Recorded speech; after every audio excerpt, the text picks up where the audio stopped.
करण्याचं काम करत असतात, त्याबद्दल मला काही म्हणायचं नाही. परंतु आपला राष्ट्रवादी काँग्रेस पक्ष हा सर्व घटकांना न्याय देणारा, सर्वसमावेशक असा असणारा पक्ष आहे. आणि त्याच्यामुळं येणाऱ्या काळात लवकरच ज्या काही स्थानिक स्वराज्य संस्थांच्या निवडणुका होतील त्यामध्ये देखील आपल्याला अधिक नेटकेपणाने काम केलं पाहिजे. राष्ट्रवादी काँग्रेस पक्षाच्या माध्यमातून आपण राज्याचा केलेला विकास, राष्ट्रवादी काँग्रेसचा विचार आपल्या लोकांच्यापर्यंत पोहोचवण्याचं काम आपण सगळ्यांनी, तुम्ही नवीन जुन्यांनी सगळ्यांनी केलं पाहिजे. त्यामुळं सर्वांनी प्रामाणिकपणे आणि नेटाने काम करावं अशा प्रकारची विनंती मी आजच्या पक्षप्रवेशाच्या कार्यक्रमाच्या निमित्तानं करतो. लोकांशी संपर्क वाढवावा लागेल असे केले तरच आपल्याला निश्चित यश मिळेल असा विश्वास मी आपल्या समोर व्यक्त करतो. मी देखील पहिल्यांदा काँग्रेसमध्ये होतो, 91ला खासदार झालो. त्यावेळेस माझं चिन्ह पंजा होतं, 95ला पंजा होतं, 99ला घड्याळ त्या ठिकाणी झालं आणि मग तेव्हापासून घड्याळ आहे. मी 8 वेळेला बारामती मतदारसंघात निवडून आलो. किती? 8 वेळेला.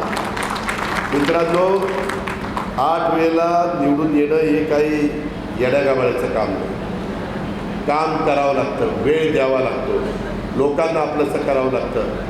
लोक तर पहिल्याच निवडणुकीमध्ये म्हणतात 5 वर्षे तिने काय दिवा लावला आणि कधी कधी त्याला घरी पाठवतात. पण आपण जमिनीवर पाय ठेवून चालायला पाहिजे.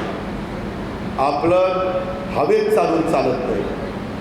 जनतेशी नाळ सतत तुमची माझी जोडली गेली पाहिजे.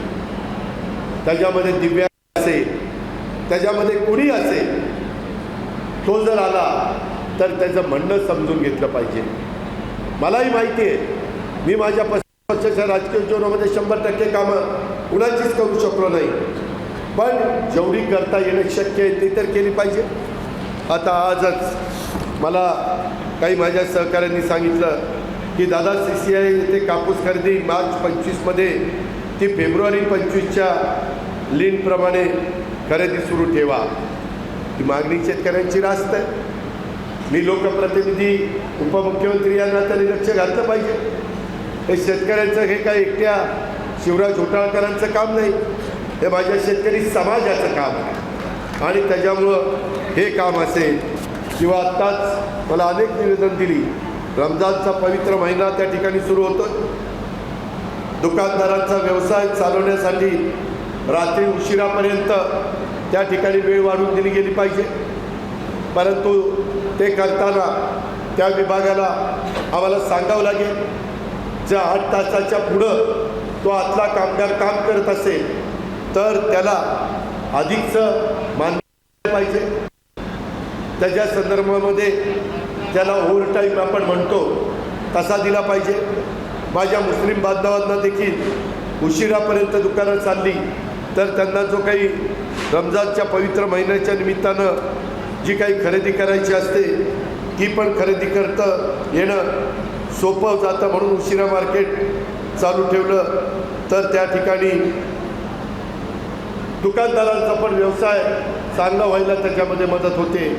आणि म्हणून या संदर्भामध्ये आपल्या देशामध्ये अनेक जाती धर्माचे लोक राहतात. अनेकांचे सण, महत्त्वाच्या बाबी त्या ठिकाणी असतात आणि त्यावेळेस त्या गोष्टी लक्षामध्ये ठेवून राज्यकर्त्यांना निर्णय घ्यावे लागतात. आणि त्याच्यामुळं या सगळ्या त्यांनी रमजानच्या पवित्र महिन्यामध्ये रात्री उशिरापर्यंत बाजार किंवा मार्केट चालू ठेवण्याच्या बद्दलच्या जे काही निर्णय घ्यावे लागतात ते पण निर्णय घेण्याच्याकरता मी सकारात्मक त्या ठिकाणी भूमिका बजावेल अशा प्रकारचा विश्वास देखील मी आपल्या सगळ्यांना त्या ठिकाणी देतो.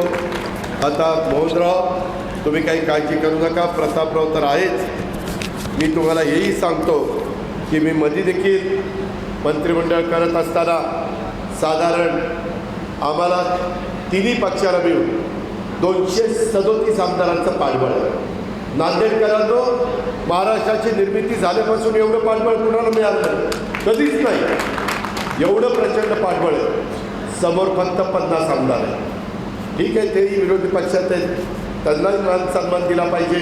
त्यांचंही म्हणणं रास्त असेल तर ते ऐकलं पाहिजे. ही महाराष्ट्राची संस्कृती आहे, ही महाराष्ट्राची परंपरा आहे. आणि त्यामुळं आपण सगळेजणं त्यामध्ये काम करत असताना मी मधी त्या ठिकाणी विचार केलेला आहे की माझ्याबरोबर असणाऱ्या आमदारांच्यामध्ये साधारण सगळ्यांनाच मला संधी देता येत नाही, परंतु जास्तीत जास्त आमदारांना संधी देण्याच्याकरता एकनाथराव शिंदेसाहेबांनी पण ठरवलं आहे आणि मी पण ठरवलं आहे. भाजपाने काय ठरवायचं तो त्यांचा अधिकार आहे, परंतु 2.5 वर्षापर्यंत काही लोकांना संधी द्यायची, 2.5 वर्षाच्या नंतर राहिलेल्या काही लोकांना संधी द्यायची आणि त्यामध्ये निश्चितपणे तुमच्या मनामध्ये जे काही आहे त्याच्यात तुम्ही चांगलं काम करून दाखवलं, रिझल्ट दिला. जिल्हा परिषद, तालुका पंचायत, नगरपालिका, महानगरपालिका, राष्ट्रवादी काँग्रेस पक्षाची ताकद ज्या भागामध्ये वाढली गेली पाहिजे ते वाढवण्याचं काम केलं तर तुमच्या मनामध्ये जे आहे ते कृतीत आणण्याचं काम मी करेन, हा देखील विश्वास मी या निमित्तानं मग आपल्याला सगळ्यांना देतो. आणि त्या पद्धतीनं सगळ्यांनी उत्तम पद्धतीनं कामाला लागा आणि जनतेला आपलंसं करा. राष्ट्रवादी काँग्रेस मजबूत करा, राष्ट्रवादी काँग्रेस पक्ष सर्व दूरपर्यंत पोहोचवा, हीच आग्रहाची नम्रतेची कळकळीची विनंती करतो. जे आज आपण सगळ्यांनी अतिशय प्रेमाने वेगवेगळ्या ठिकाणी भव्य हा